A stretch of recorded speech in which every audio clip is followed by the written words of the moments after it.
นะโมตัสสะภะคะวะโต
นันโตอัญญาริสามิ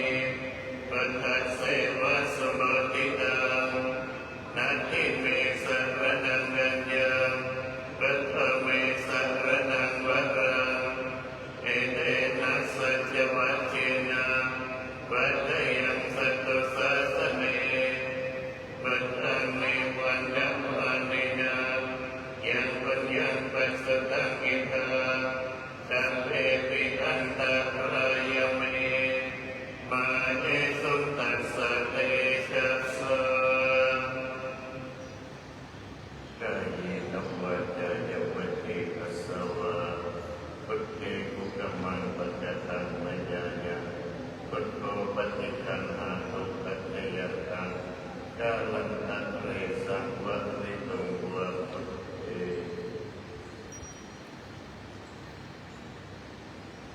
อันเดมยังธัมมานุสติตยังกรมาเสตโตภะคะวะตาธัมโมสันนิติโกอัคคลิโกเอหิปัสสิโก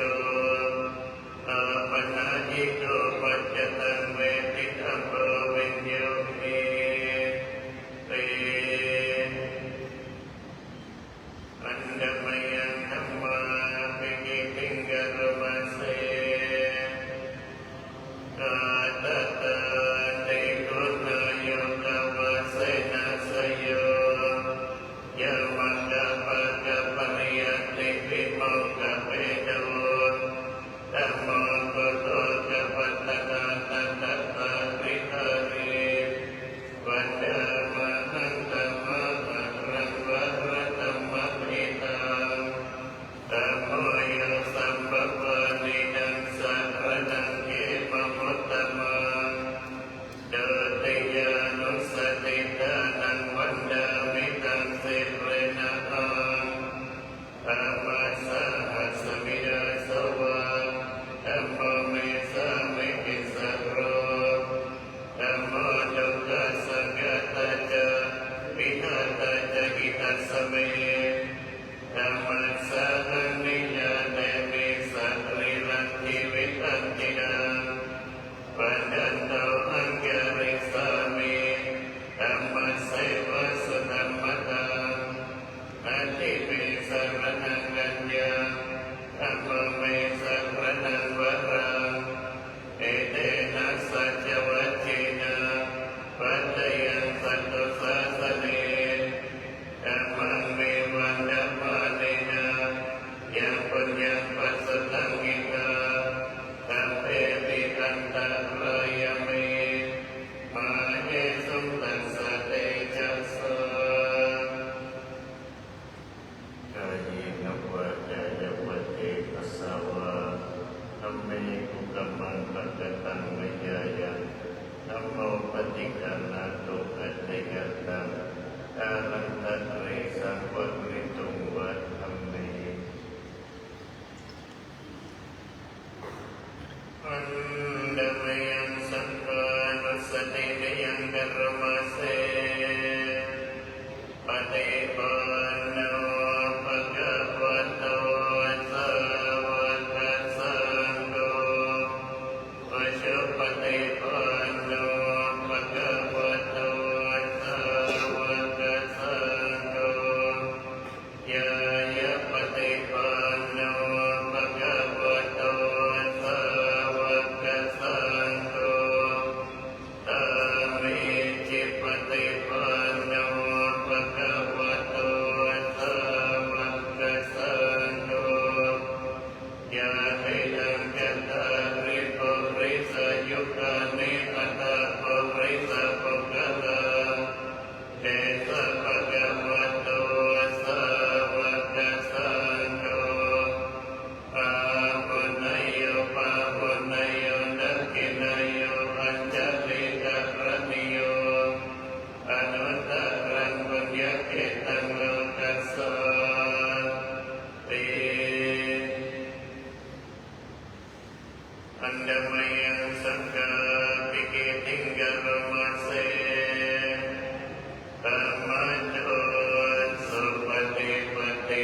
คาติยุตโตยะตาปิโตอริยปุคคลาสังฆเสโตติลานิธัมมะภวะราสยกายจิตโตวันดาวะหันตมะริยานักขันสัสสะตังโยสัพพะนินังสารนังเขมะมุตตมังอาติยานุสติทานังวันดามิตังเสรนะตังกัสสะหัสสมิยาสวะตังโกเมสะมิกิสะโรตังโกดุกัสสะกะตะจาอินาตะจะอิตัสสเมตังกัสสะนังนิยามเตวิสังวิรันติวิตันตินังวันดันโตมังเกริสามิตังกัสโสปฏิปันนตังนัตถิเมสะระนังยัญญังตังโกเมสะระนังวรังเอเตนะสัจจวัชเชนะ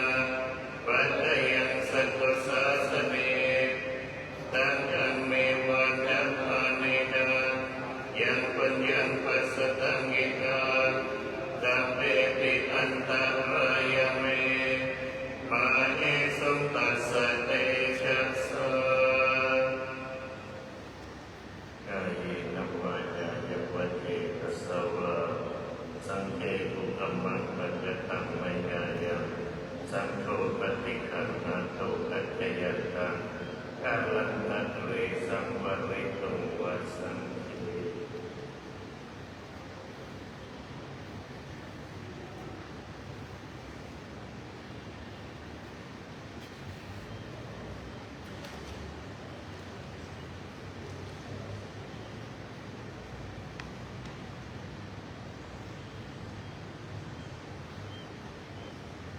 อันดามยังมุทัสสะภะคะวะโตมุปปะภะคะนะมะการังกะระมะเสอะทัสสะภะคะวะโตอะระหะโตสัมมาสัมพุทธัสสะนะโมตัสสะภะคะวะโตอะระหะโต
ปิญญายะสัมโพธายะนิพพานายะสังวัตติ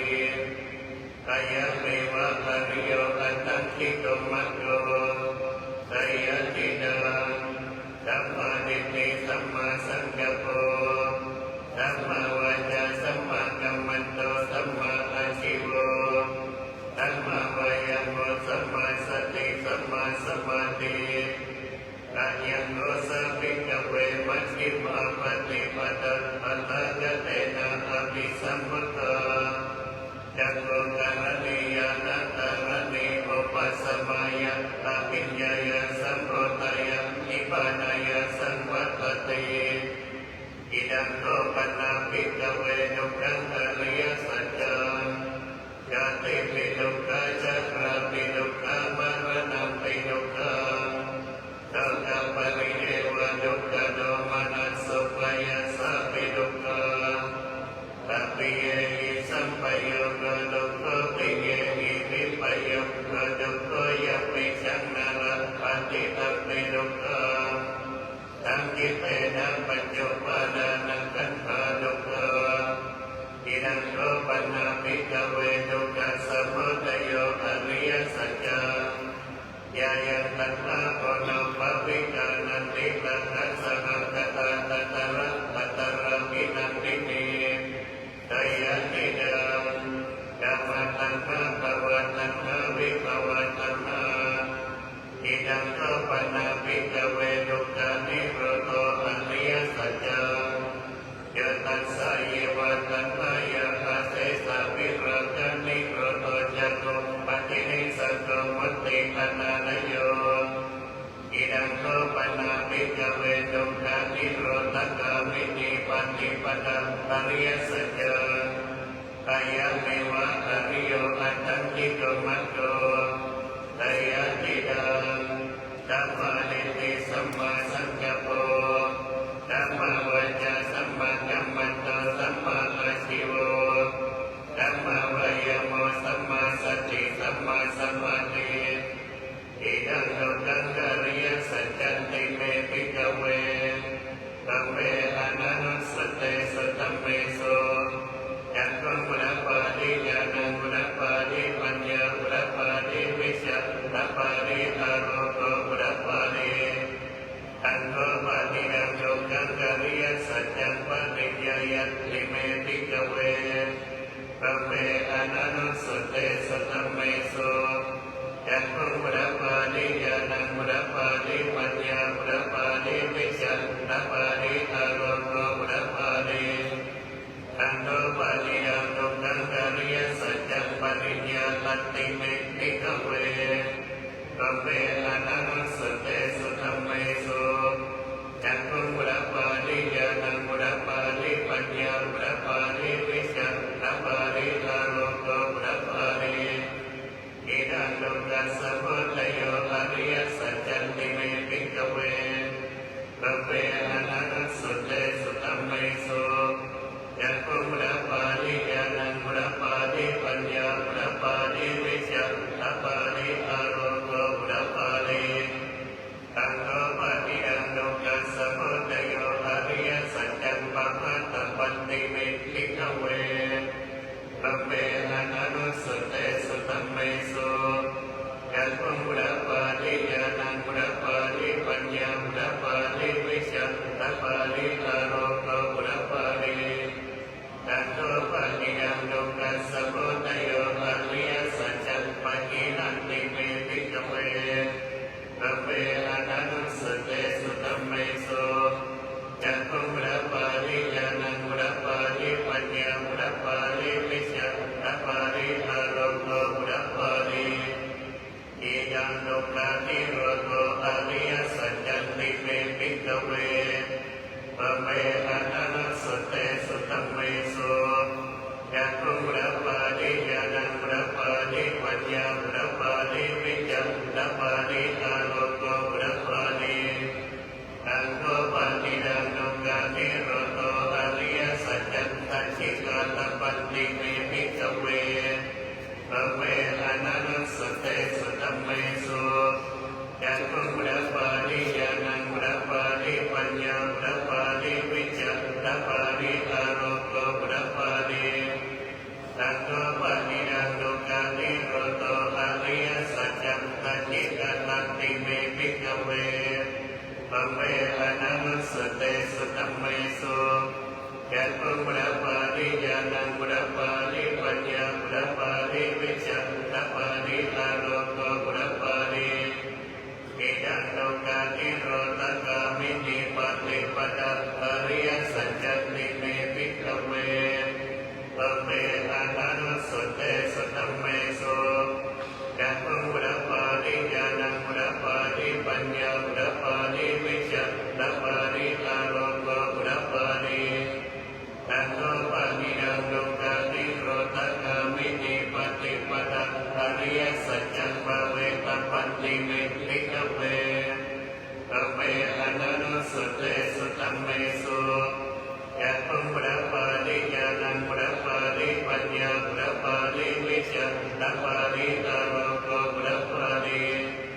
ตังโตปะนิดังโลกาลิโรตกามินิปฏิปทาอริยสัจจังภเวตันติเมภิกขเวปัมเมอนันสุเตสุตัมเมสุยัตถุปุตปาริญาณังปุตปาริปัญญาปุตปาริวิชชาปุตปาริอาโรโกปุตปาริยะปฏิวัจจะเวภิกขเวอิเมสุจัตโตโสอริยสัจเจโสเทวันเตปริวัตังนวานัสสะกังยะตาปุตตังญาณัสสนังนาสุวิสุตตังอัปโมสีเทวตาวะหังภิกขเวสัตเทวเจโลเกสมาระเกสัมรมเกตัสสะมนะพระมณิยาปัจจายะสเดวะมนุสสายะ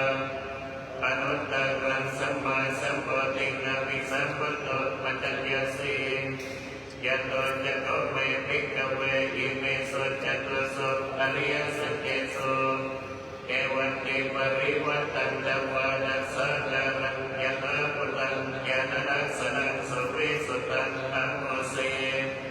อัตถังภิกขเวสันเทวเจโลเกสมาระเกสัพพะมะเก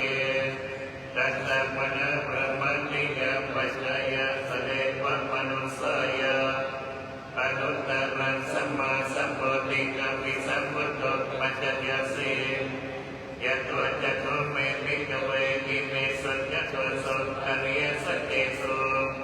เอวันติปริวัตังดวานัสสะกังยะตาปุตตังญาณัสสนังสุวิสุตตังอัปโมสีอัตถังภิกขเวสันเทวเจโลเกสัมมาระเกสัพพะมะเกตัสสะมนะพระมณิยาปัจจายะสเดวะมนุสสายะอนุตตรังสัมมาสัมโพธินาภิสัมพุทโธปัจจยสียะนัญญาวัฏเมตัสสะปุตตปาริอัตถุปาริวิมุตติอายะมันติมาสตินัตตินานิปุณณะภวติอิดามะโวจะภะคะวะอัตตมนาปัญจวัคคียาภิกขุปัญจวัตโตอาสิตังอภินันโตเอมัสสมิญญาปนาเวยากานัสสมิงปัญญมานิอายะสมัตโตปัตตัญญสวิราชังวิตัมมะนังธัมมะจักขุปะปะริยังเกเกสมุทัยธัมมังสัพพันนังนิโรธธัมมังติภวัตติเตจะภะคะวะโตธัมมะจักเกธัมมาเดวะสดาปันสะเวโสเอตัมภะคะวะตาภารณะสิยังอิสิปัตตะเนมิกดาเยอนุตตรังธัมมะจักกังภวัตติตัง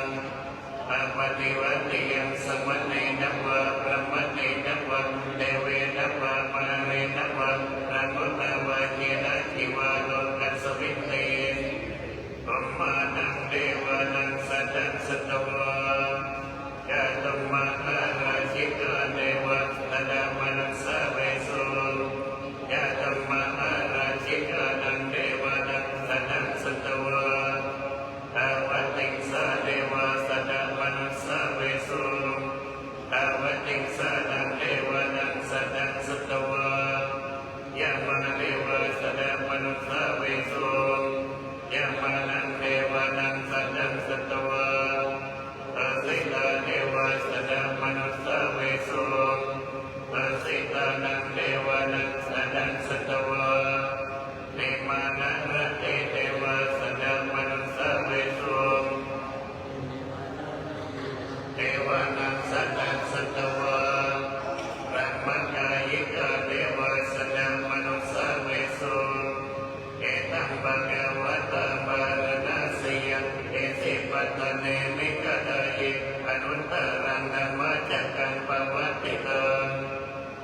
ติวัติยังสมัตินวะประมัตินวะเทเวนวะมาเรนวะประมุนวะเจนะจิวานนกัสมินเตเอติเตนะกะเนนะเตนะโพเตนะยวะประมาโตกัสโนอะภุกติกายัญญาณสัสสะสีโลกัตโตตัณหาปิสัมปะกัมปิสัมปะเวที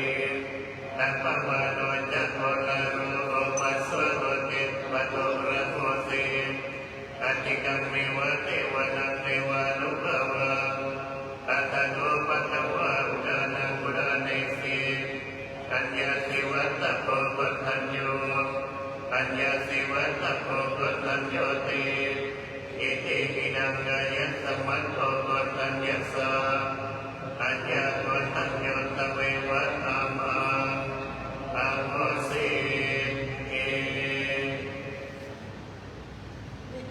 อันดามายาอิติกันดาสตกะตโยปนามาเส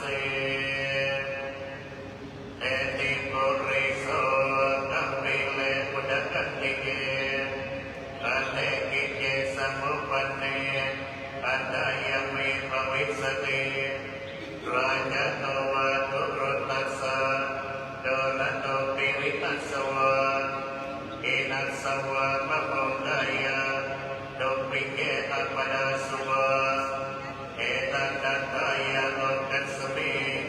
นิตินามานิพิยติตาวัสสุนิโตสัตโตกัมปิเรอุดกัตติเกตัสสะโพสัพพะเยวะปัสสะตังอุปกัปปติเตติวะทานัจจวะเตตัญญาวัสสุวินัยวิโมยกเตนาคะนาเมเตยะกาวะปิภรัตตินังอาปิยวะปิตายะตาอุตตรติอปัสสโตยะกะปุญญกโยโหติดัมมะเมตังวินัสสติยัสสะดาเมนะสีเลนะสัญญาเมนะดัมเมนะจาเอติสุเนหิโตโหติเอติยาบริสัสสวะเอติยามิจัสสังเขวะโอกาเดติติเกสวะมาตาริปิตาริวาปิอาโตเจตัมปิมาตาริเอโสนิติโสนิหิโตอาจโยอานุกามิโนปะคายะกมณีเยโสเอตังกาดายะกัจจติอาสาตารณมัจเยสังอาโจลันนโนนิธิกายิลาตาติโรปุญญานิโยนิธิอนุกามิโกเอสะเดวะมนุสสานังดัปปะกามะโนนิธิยังยังเดวะมิปัตติสัพพะเมเตนะลัพพติโสวันนตาสุสัพพตาโสสันตานังสุโรปัตตาอาทิปัจจังปะริวารโรธัมมะเมเตนะลัพพติปะเดสะรัจจังกิสาติยังจักขวัตติสุขันติยังเดวะรัจจังปิติเปโสธัมมะเมเตนะลัพพติมานุสิกาจะสัมปติเทวโลเกจะยารติญาตันนิพพานะสัมปติธัมมะเมเตนะลัพพติเมตตาสัมปัฏฐายัมมาโยนิโสเจปยุญจโตวิจาวิมุตติปัสสิภาวะธัมมะเมเตนะลัพพติปฏิสัมภิจาวิมุตตาจายาจัสสะวัตตะปารมีปัจเจกพุทธิพุทโธติพุทธะโภเมธัมมะเมเตนะลัพพติเอวังมหิทธิกาเยสะยะติจาปุญญสัมปดาตัสมาติราปัสสันสันติปันติตากันตปุญญตันติอันเดมยังมิหารดานังกาทโยปนามาเสปุณหังปฏิขันติตัตโตมาลัมมิกานิจาเต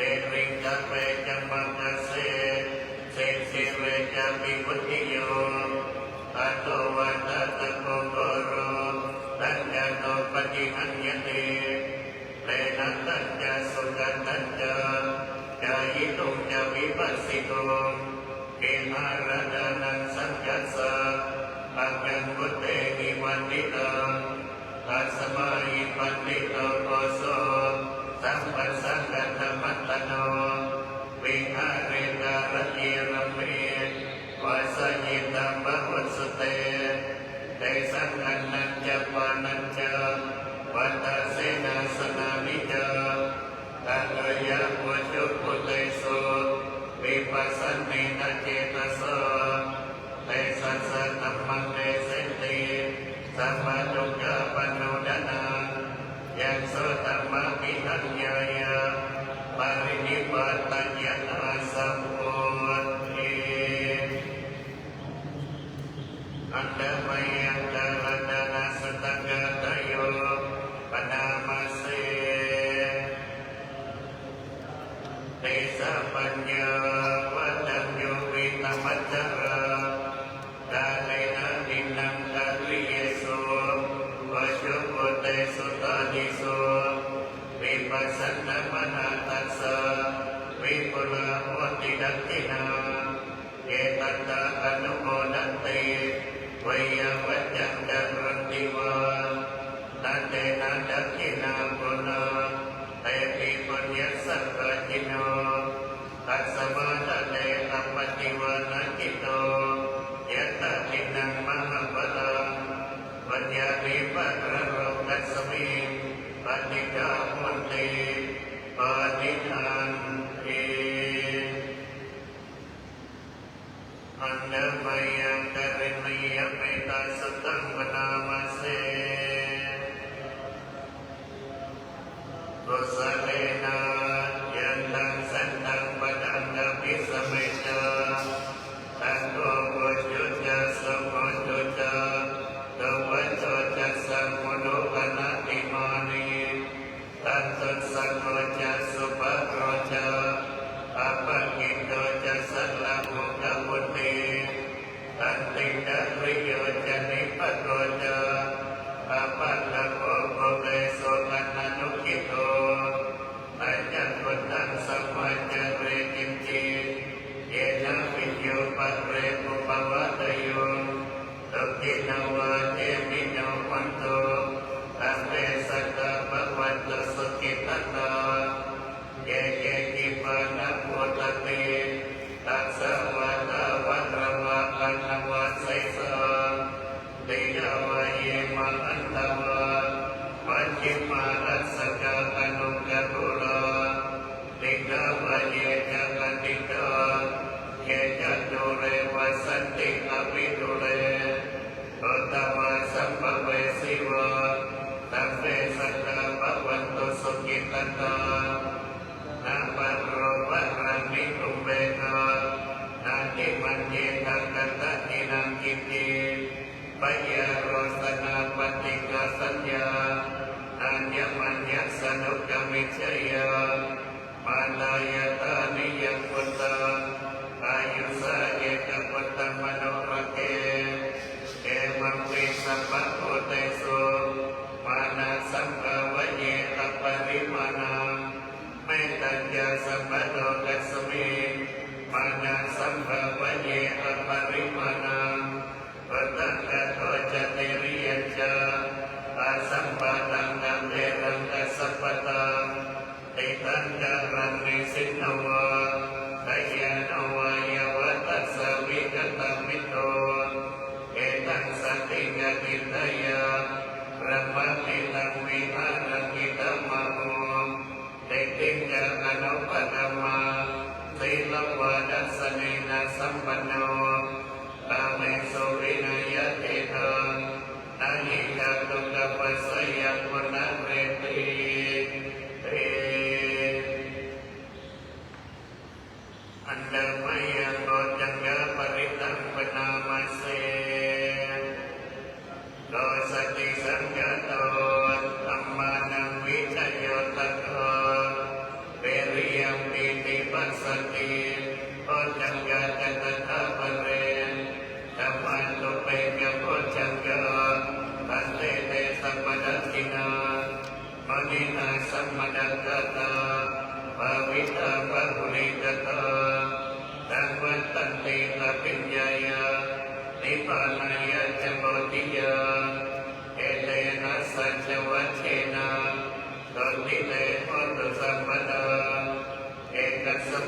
มัยนาโตมองกัลลานันจักสปะเยตาเนยุคิเตลิสวะปัจจังเกสัตเดสเยเตจตังกัปินันดิตวะโรกามุจิงสตังยเนเอเตนะสัจวัจเจนะตัสกิเตโหตุสัมปดาเกตตะตัมมราชาเตเกลัญเยนะปิปิวิโตจะจันเตเลนะตัญญีวะปัญหาเปตวานัสสะตะรังธัมโมนิตวะจักขัมปะทาธัมมาวุตตาสิตานะโสเอเตนะสัจวัจเจนะตัสกิเตโหตุสัมปดาปะกินันเตจักขัมปะทาตินันนังมิมณิสนามัญญาหันตกิเลสวะปัตตานุปติธัมมตังเอเลนะสัจวัจเจนะตัสกิเตโหตุสัมปทาอันดามายังอติวุนิสวิจยังกตโยปนามาเสสวิชโยธัมโมโลเกอนุตตโรธัมมัสสตานิตันตยาตันตวังกันนาหิเตวเตปริวัตเจระชะตันเตธรรมานังเสนิปะวะเกปยะเกนังเกวิเสปุเตอาการละมารณินวะตัพพะสมะมารณะมุตโตตัพเพตวะกะละมาลินังตัสเสวะอนุภาเวนะอันตุเตโวสุขิสดาตัสสะสิตังสัมมาทายะธัมมังสัจจาริตังจเรตัสเสวะอนุภาเวนะอันตุเตโวสุขิสดาเปรติตังจิตติตังโกจังการนังวาจนังคโรปะเรสะเตสะนังสุตตวะตัสสะอายุปวัตติ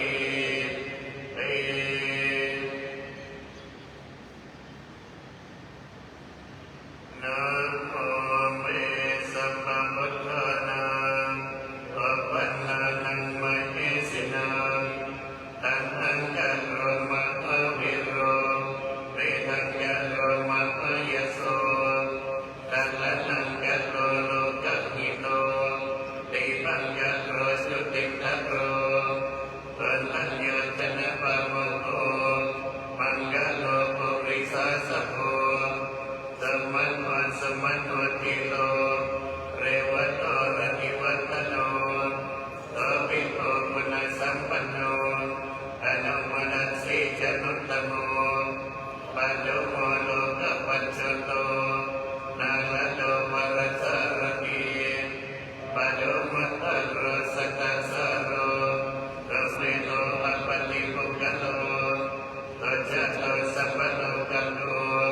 วิญญาณสีนังรัสโกอัตตาดัสสิตะโรนิโตธัมมาดัสสิตะโมนุโตเอตัตโตปัสสโมโลเกเดโสจักวัฏตังวะโรวัสสะจักวัฏโตพุทโธวิปัสสิจักอนุปโม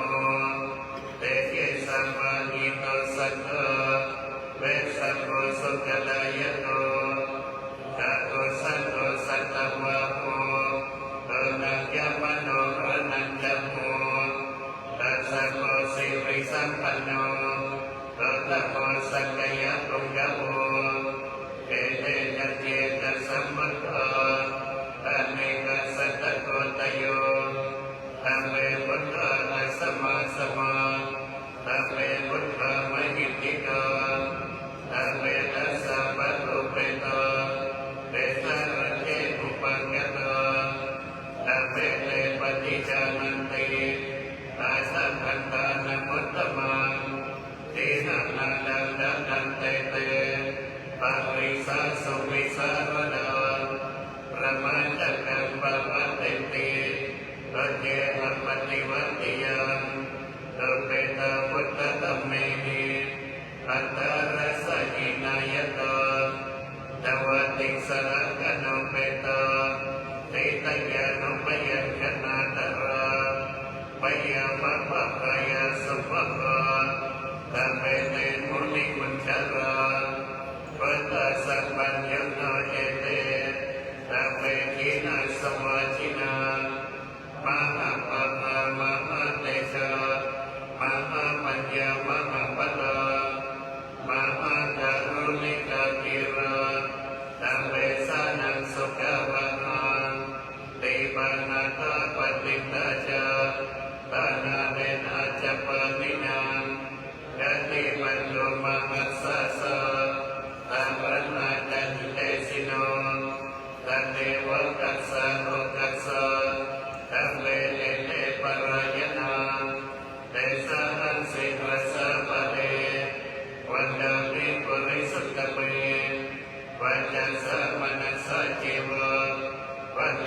งสัจเจนะสีเลนะ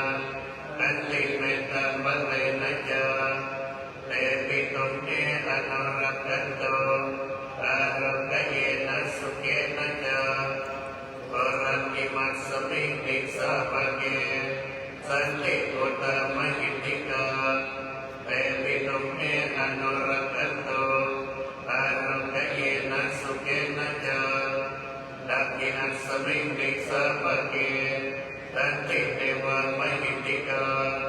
เตปิตุเมอนุรักขันโตอารักขเยนะสุเกนะจาปัจฉิมัสสมิงติสาภเกสันตินังยังมหิติกา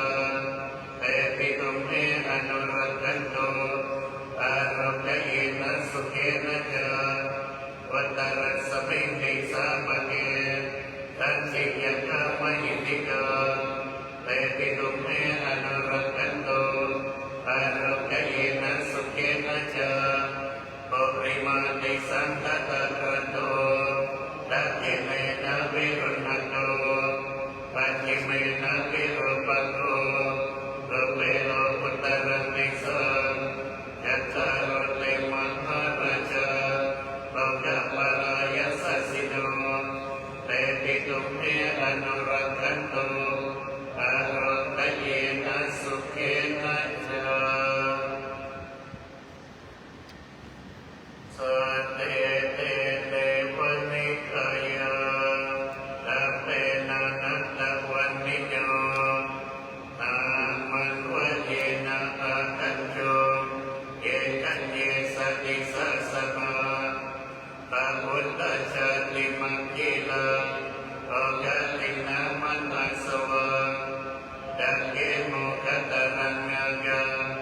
จันตังวะปัสสิกาติตังโลกรมาปรมัตโตจาปัตตาอิติมัตโตสนาฉันนังโตมาโรติโสจาตปัญญาสมิติวนังตัสสะบรมโลกนังมาตาบรมปิติตติโลภะปัญโนชุติมันโตอิสมากายโยยัสสะสิโสตัสเสตานิสระอาโกปัจเจกวัสวัตติโนเตสัจจมัจจโตอัญญาโตปริวาริโตเตจัสสะเมอภิกันเตอิเตเตเวสัพพะมะเกมาราเสนาอภิกามิปัสสะกันนัสสะมันติยาเอตากันนัตตะปันทตาราเจนะปัตตมัตโตธรรมันตาปริวาเรตามาโมมุจจิตโตชินังอิติตัตตะมหาเสนา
ปัมมยัง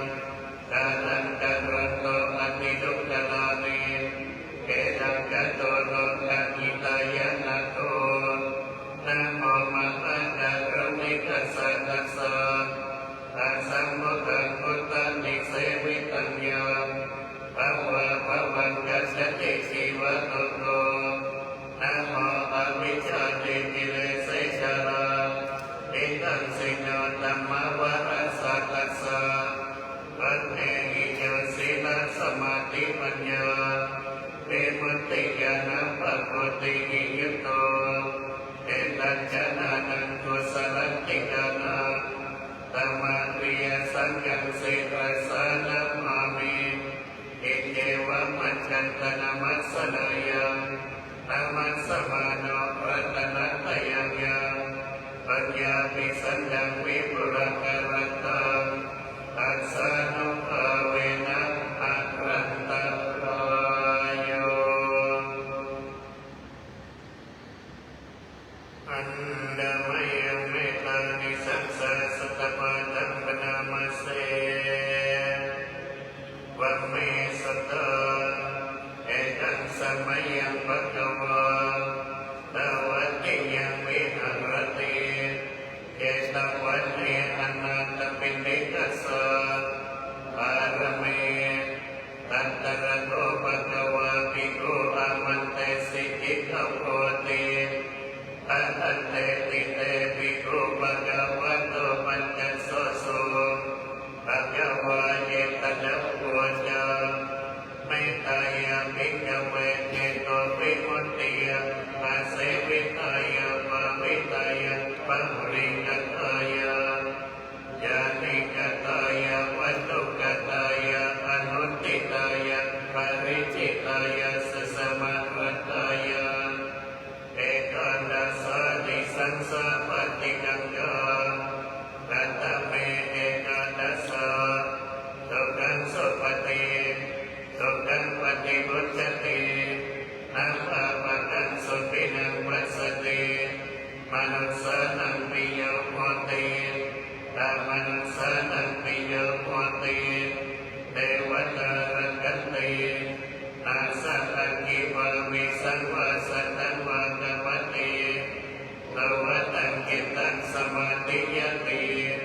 มังควันโนวิปัสสิทติอาตัมมโนกาลังจักรติปัตตริยปฏิวิจันโตพระมโนตุปโตโหติ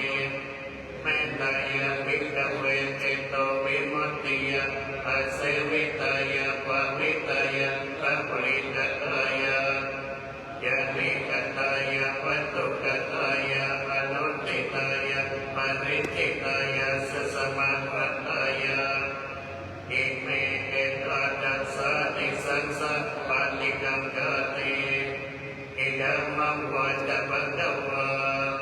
ปัตตมัมมาเตปิคุปะกะวะโตภาสิตาอภินันโดติอันดามยังอัตติตาปัจเจเวทนาปะตังพนามาเสมายาปัจจเวกิตวายังจิวะรังปะริปุตตาตังเยวะเทวะสิตัสสะปฏิฆาตายาปุณัสสะปฏิฆาตายาตังสมาคัสสะวัตตะปัสสิริสัพพะสัมปัตตานังปฏิฆาตายายาวะเทวะกิริโตวินังปฏิฆาตนัตตาปัจจมยาปัจจเวกิตวาโยวินาปัตโตปัตริปุตโตตเนวะกวายานามัตตายานามันตนายานาวิโกสนายายาวะเทวะกิมัสสกายาสัตติติยายาปนายาวิหิสุปาราติยาพระมจริยานุกรรมายา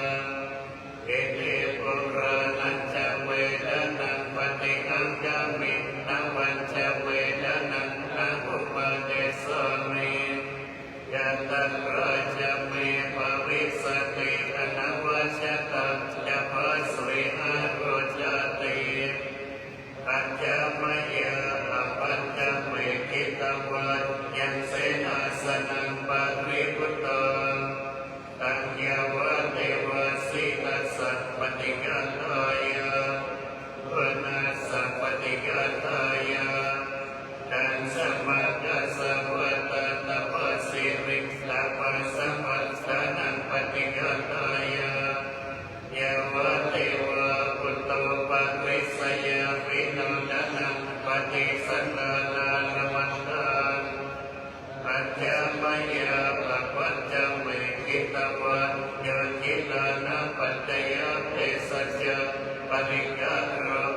มีความตายเป็นธรรมดาจะล่วงพ้นความตายไปไม่ได้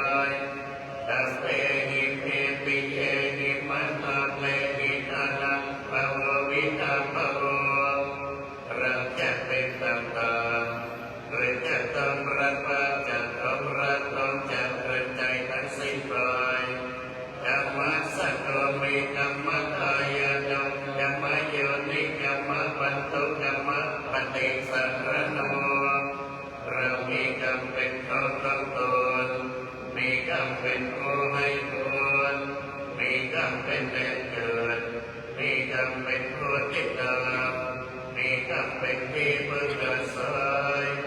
ยังยัมมังจาริสามิกัลยาณังวะปะปะตังวะตัสสะทายาโนภวิสามิเราทำกรรมมันในไว้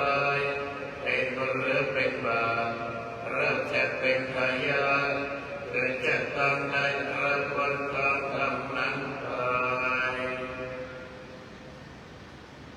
อันเดมายังปฏิดานังกาทายโยปนามาเสเอกตัสสะญาณัญญาณิกตังนิเมเตสัจจะปะทิโนวันโตตัตตานันตาปมาณกาเยปิยาคุณวัตตาจาไมหังมัตตาปิตาตโยติดามิจัปยนิตาวะปัญเยมัจฉันตเวริโนตัสสะติตันติโนกัสสมิเตปุมาจตุโยติกาปัจเจกาจตุโวการะตังสัพพันตาภวะภเว ยะตังเยปฏิดานัมเมอนุโมดันตุเตสยามเยจิมังนัปปชานันติเทวะเตสันนิเวทโยมัจจาตินานัปัญญานาอนุโมดันตุเจตุนา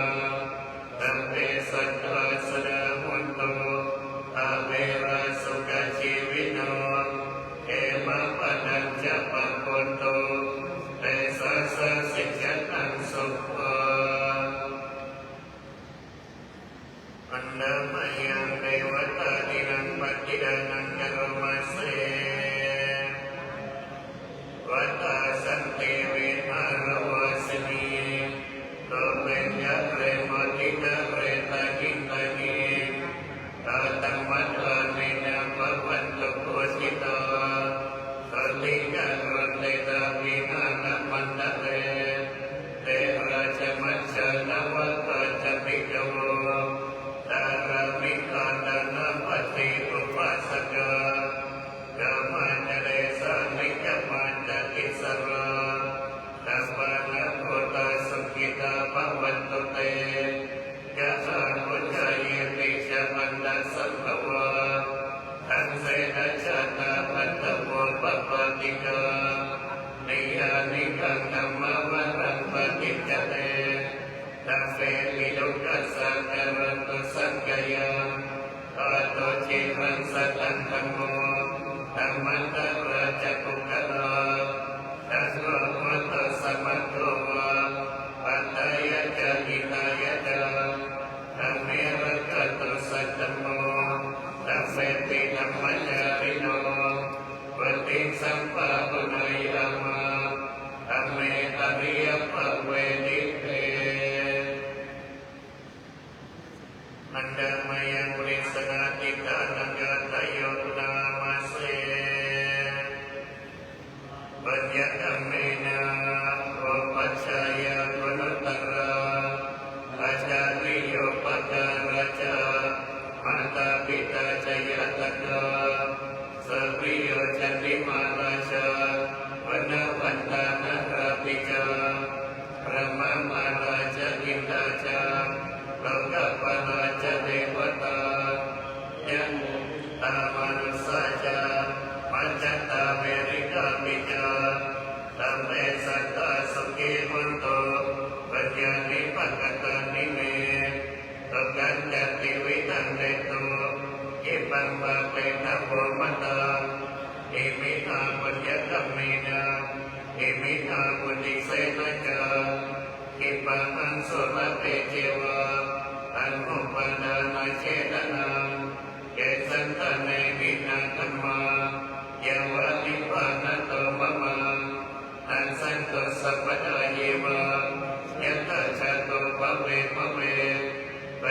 จิตตังสติปัญญาสังเลโภวิริยมหินามานาลพันตโนกัสสะกาตุญญาวิริยสุเมพุทธานิปปะโรนาโตธัมโมนาโตวัตรุตโมอาโตปัจเจกพุทโธจาทันโตนาโตตังโรมะมาเตสุตตมานุภาเวนะมาโลกัสสะละพันตุมาอันดามายังวรเมตมหาราชาภิปติกาทายโยปนามัสเสอิราวัญจกรณโมทายานังธรรมกติโยมหาบุญญามหาเตโกอันติเมตตานิธรรมิโกสัมพุทธมามัตโตปัตโตศาสนาโสปัฏฐัมปัตโตไตยรัตถสสะปัตตยาดัมมัญญานิปัตโตปะเตเอโกสะสนกิจเจโสอัญญานาติวิเศษโตโอปัตตัมปฏิเลสัจจาเอตังกัตตายสิกนาเอเตนะสัตตุการายาประเทศจันตการิโนกาเรติวุฒิภาวายารัตสัจจะปัจจายจาเอเตจันตปรัญเยสะนิทังการาสุเกตัสสะตัตวัตยิกาสัมเมธัมมังกาสันติชีวิโนปิโยเนตังปิยายันติภวันติดันนปัตติกาธรรมติยาจะสัมเมสะไตยะเตโสวิโรจติอานาเตเสสุปัญญาโต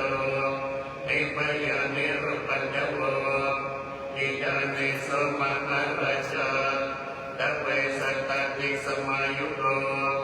อิริเสมังกะเลกะเลเตมัสสะชยมังกะลังรัตนัตยานุภาเวนะรัตนัตยเตจัสสะปรมินมหาราชาไตยานังนาติวัตโนเอรัญจิวัตตุปิกายุ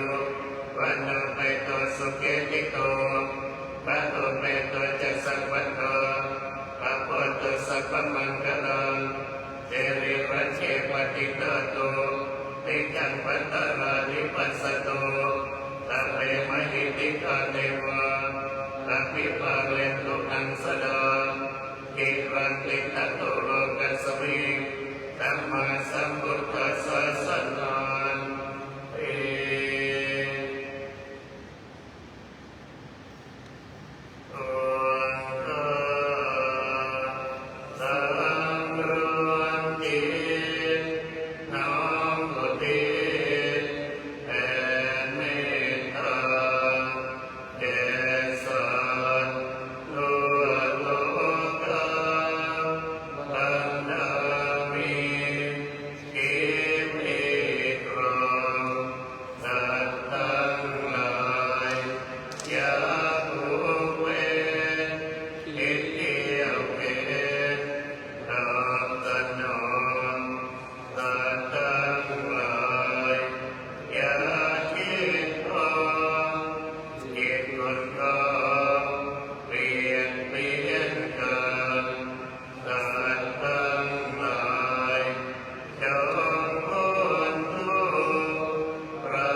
มีนาคม 2568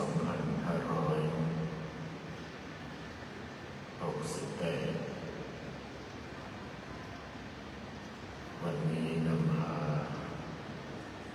พระสงฆ์สามเณรวัดเจดีย์หลวงนอกจากการไหว้พระสวดมนต์ทำวัดเย็นวันนี้ได้เจริญบทพระพุทธมนต์บทธรรมจักรทำเป็นกรณีพิเศษโดยปรารภวันนี้ถือเป็นวันครบรอบในการที่เมื่อปีพุทธศักราช 2563 วันที่ 18 มีนาคม หลังจากที่พระเดชพระคุณหลวงปู่พระเทพพุทธาจารย์ชูเกียรติอัคยมหาเถระเจ้าวาดวัดเจดีย์หลวงรูปที่8ได้มรณภาพลงได้รับการแต่งตั้งจากเจ้าคณะจังหวัดเชียงใหม่ลำพูนแม่ฮ่องสอนธรรมยุทธให้ทำหน้าที่ผู้รักษาการเจ้าอาวาสวัดเจดีย์หลวงนับตั้งแต่วันนั้นเป็นต้นมาภารกิจงานที่สำคัญสืบเนื่องต่อจากพระเดชพระคุณหลวงปู่พระเทพพุทธาจารย์ที่ทำยังไม่สำเร็จก็คือการรวบรวมวัดร้างที่อยู่ในขอบเขตการครอบครองของวัดเจดีย์หลวงยังไม่แล้วเสร็จตามกฎหมายบ้านเมืองสืบเนื่องจากมีเรื่องในยุคนั้นที่ต้องทำให้ได้รับทราบถึงการรวบรวมวัดเข้าด้วยกันเพื่อตั้งวัดเจดีย์หลวงยังไม่เสร็จสมบูรณ์ตามกฎหมายสืบเนื่องจากการประชุมร่วมระหว่างวัดเจดีย์หลวงกับทางมหาวิทยาลัยมหามกุฏราชวิทยาลัยวิทยาเขตล้านนาซึ่งถือเป็นหน่วยงานรัฐที่เข้ามาขอใช้พื้นที่ของวัดเจดีย์หลวงในการตั้งมหาวิทยาลัยและตามกฎหมายมหาวิทยาลัยมหามกุฏราชวิทยาลัยวิทยาเขตล้านนาจะต้องทำการเช่าพื้นที่ของวัดเจดีย์หลวงที่ใช้ในประโยชน์ทางการศึกษาของมหาวิทยาลัยจึงทำให้ทราบว่าตั้งแต่ยุคพระเดชพระคุณพระครูบาลีคุณอุปมาจารย์จันทร์สิริจันโทในยุคที่พลตรีเจ้าแก้วนวรัตน์เจ้าปกครองนครเชียงใหม่องค์ที่ 9องค์สุดท้ายได้อาราธนาพระเดชพระคุณท่านเจ้าคุณพระครูบาลีคุณอุปมาจารย์จันทร์สิริจันโทจากวัดบรมนิวาสกรุงเทพมหานครขึ้นมาเพื่อรวมวัดล้างในบริเวณแห่งนี้อันได้แก่วัดโชติการามก็คือพื้นที่ตั้งแต่หน้าวัดพระวิหารหลวงพระธาตุเจดีย์หลวงไปจนถึงอุโบสถโบราณซึ่งเป็นพื้นที่ของวัดโชติการามพื้นที่ วัดร้างสมฝางก็คือพื้นที่ตั้งแต่กุฏิจันทกุสโลอาคารไก่พิสิทธิ์ไปโซนด้านทิศใต้ไปจนถึงอาคารปฏิบัติธรรมพอที่เรียกวัดสมฝางวัดสุขมิ้น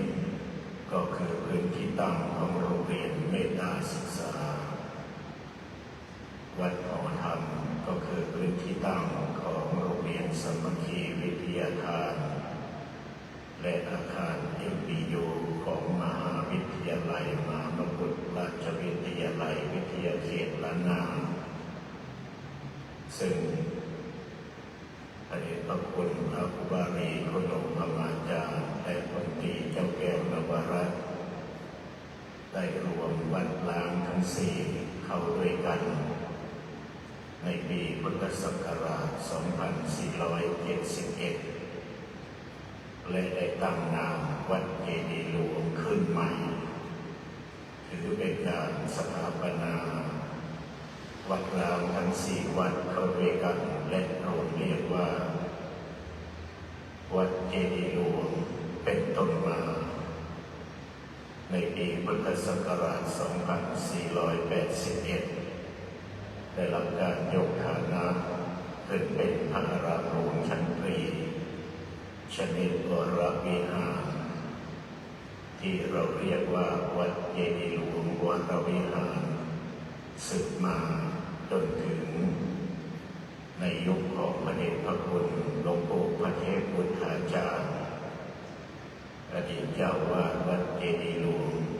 รูปที่ 8ได้ในเรื่องที่จะต้องทำให้ถูกต้องตามกฎหมายระหว่างวัดเจดีย์หลวงกับมหาวิทยาลัยมหาราชวิทยาลัยวิทยาเขตล้านนาในการที่มหาวิทยาลัยจะต้องเช่าพื้นที่ของวัด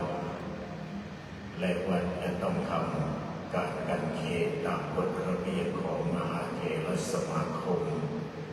สำนักงานพระพุทธศาสนาแห่งชาติจึงทำให้ทราบว่าการรวมวัดล้างทั้งสี่ในยุคของพระเดชพระคุณพระครูบาลีคุณหลวงพระมาจารย์เจ้าวาดวัดเจดีย์หลวงรูปที่ 1ยังไม่สมบูรณ์ถูกต้องตามกฎหมายทั้งหมดทำให้ทราบว่าวัดสุขมิ้นและวัดหอธรรมยังไม่ได้ถูกรวมเข้ากับวัดโชติการามและวัดสมฝางจึงทำให้ทราบว่าวัดเจดีย์หลวงที่สมบูรณ์มีเพียงแค่วัดโชติการามและวัดสมฝางดังกล่าวและเมื่อหลวงปู่พระเทพพุทธาจารย์มรณภาพลงก็เมื่อทำหน้าที่รักษาการเจ้าอาวาสก็ได้ดำเนินการตามขั้นตอนของกฎหมายซึ่งใช้เวลาต่อเนื่องเกือบ1 ปีในการเดินเรื่องตามขั้นตอนของกฎหมายเพื่อที่จะทำให้วัดสุขมิ้นและวัดหอธรรมรวมเข้ากับวัดเจดีย์หลวงให้ถูกต้องตามสารระบบกฎหมายและในการเดินเรื่องจึงทำให้การรวมวัดหอธรรมและวัดสุขมิ้นเข้ากับวัดเจดีย์หลวงสำเร็จเสร็จเรียบร้อยตามมติมหาเถรสมาคมในการประชุมครั้งที่ 7 ทับ 2564 วันที่ 19 มีนาคม 2564 ทำให้การรวมวัดล้าง2 วัดก็คือวัดสุขมิ้นและวัดหอธรรมรวมเข้ากับวัดเจดีย์หลวงและตั้งชื่อวัดเจดีย์หลวงอีกครั้งหนึ่งเป็นยุคสมัยที่ 2และต่อจากการรวม วัดล้างทั้งสี่ทำให้ทราบว่าที่ดินที่วัดเจดีย์หลวงครอบครองอันเป็นที่ตั้งของโรงเรียนสามัคคีวิทยาคารและตึกสมเด็จเป็นต้นพื้นที่เกือบ3 ไร่เศษยังไม่ได้ออกโฉนดที่ดินมาก่อนเป็นเวลา600 กว่าปีจึงเดินเรื่องเพื่อที่จะออกโฉนดที่ดินดังกล่าวและการออกโฉนดที่ดินก็ได้สำเร็จเสร็จเรียบร้อยในปีพุทธศักราช 2565 และเมื่อออกโฉนดเสร็จแล้วได้มีคุณโยมถวายที่ดินด้านหลังวัดเนื่องจากกำแพงวัดไปล้ำที่ดินของญาติโยมจึงได้ทำบุญถวายที่ดินที่ทางวัดไปล้ำที่ออกไปให้กับวัดเจดีย์หลวงทำให้วัดเจดีย์หลวงมีโฉนดที่ดินทั้งหมด6 โฉนดจึงได้ทำการรวบรวมพื้นที่ดินอันเป็นที่ตั้งของวัดเจดีย์หลวงทั้ง6 โฉนดให้เป็นพื้นที่ตั้งโฉนดใบเดียวซึ่งก็ได้ทำสำเร็จเสร็จเรียบร้อยทำให้วัดเจดีย์หลวงในยุคนี้สำเร็จมีพื้นที่อันเป็นที่ตั้งของวัดเจดีย์หลวงถูกต้องตามสาระบบกฎหมายมีโฉนดใบเดียวเนื้อที่32 ไร่เศษและโฉนดที่ดินแปลงดังกล่าวของวัดเจดีย์หลวงก็ได้ส่งมอบสำนักงานพระพุทธศาสนาจังหวัดเชียงใหม่เก็บรักษาดูแลตามระเบียบกฎหมายซึ่งที่ดินของวัดหรือที่ธรณีสงฆ์ของวัดตามระเบียบกฎหมายทางวัดจะไม่สามารถเก็บรักษาเองได้เจ้าวาดก็ไม่มีสิทธิ์เก็บรักษาต้องส่งมอบสำนักงานพระพุทธศาสนาจังหวัดเป็นผู้เก็บรักษาเพราะฉะนั้นโฉนดที่ดินอันเป็นที่ตั้งของวัดเจดีย์หลวงวรวิหารแห่งนี้ก็ดีที่ดินที่ธรณีสงฆ์ที่นาของวัดก็ดีหรือที่ดินอันเป็นที่ธรณีสงฆ์ของวัดที่แม่ริมที่หนองเขียวก็ดีในฐานะที่เป็นเจ้าวาดได้ทำตามสาระบบกฎหมายได้ส่งมอบเก็บรักษา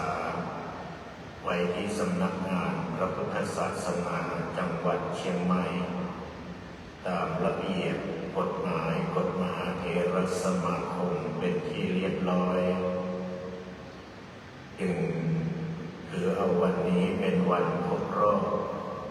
ในการทำหน้าที่ผู้รักษาการเจ้าอาวาสทำหน้าที่เจ้าอาวาสรวบรวมพื้นที่ดินของวัดเจดีย์หลวงทุกที่ทุกแห่งให้สมบูรณ์เรียบร้อยและนำเก็บรักษาตามระเบียบกฎหมายเรียบร้อยวันนี้เป็นวันครบรอบการสถาปนาวัดเจดีย์หลวงครบรอบในยุคที่2จึงนำหาพระสงฆ์สามเณรเจริญบทธรรมจักรวัตนสูตรเป็นมงคลพิเศษดังกล่าวเพื่อให้เทพเทวาสิ่งศักดิ์สิทธิ์ทั้งหลายได้อนุโมทนาถึงความสำเร็จอันรอคอยมา600 กว่าปีของวัดเจดีย์หลวงที่ได้มาสำเร็จในยุคพวกเราทั้งหลายได้มาอยู่อาศัยร่มเงาบารมีของวัดเจดีย์หลวงที่บูรพาจารย์ท่านได้ดูแลรักษามาจนสุขยุคพวกเราทั้งหลายได้มาอาศัยร่มเงาบารมีจึงถือโอกาสนำพาเจริญขบวนธรรมจักรวัตนสูตรเพื่อความเป็นมังคลมงคลในโอกาสครบรอบดังกล่าวจากนี้ไปก็เป็นเวลาที่เราทั้งหลายเมื่อได้ฟังเหตุผลแล้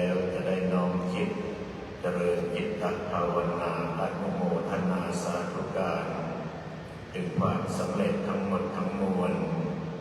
ในการสถาปนาวัดเจดีย์หลวงพื้นดินให้สำเร็จ